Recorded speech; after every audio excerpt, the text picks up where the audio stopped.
Hello mga kaigsuunan ko ni Kristo. Kay bao mo?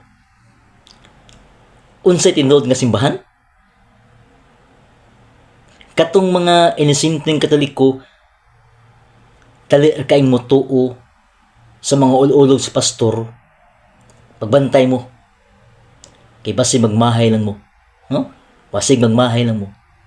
Pagbantay mo, kay kanang simbahan sa laing pundok, dili kinatindog nga simbahan. Kay ang simbahan adunay mga larawan. Ha? Adunay mga larawan. Kanang way larawan, ang ilang simbahan, budiga na. Ha? Budiga na. Mao na'y tinuod nga igsuon. Kaya nga naman, ang simbahan adunay larawan. Adunay gisugo sa pagbuhat og larawan. Ha? Gisugo pag yun nga butangan og larawan ang templo. Asa mabasa? Ha? Ezekiel Kapitulo 41 versikulo 17 hangtod sa 20. Atong basahon para masabtan ang tanan. Ha? Nga ang simbahan di ay adunay larawan. Ay kanang simbahan nga way larawan, budiga na. Mo na tinuod. So akong basahon balik ha. Basahon ako. Ezekiel Kapitulo 41 versikulo 17 hangtod sa 20. O diara. Ang bungbong sa templo didto sa sulod, gikan sa salug, hangtod ibabaw sa putahan, gikulitan og mga larawan.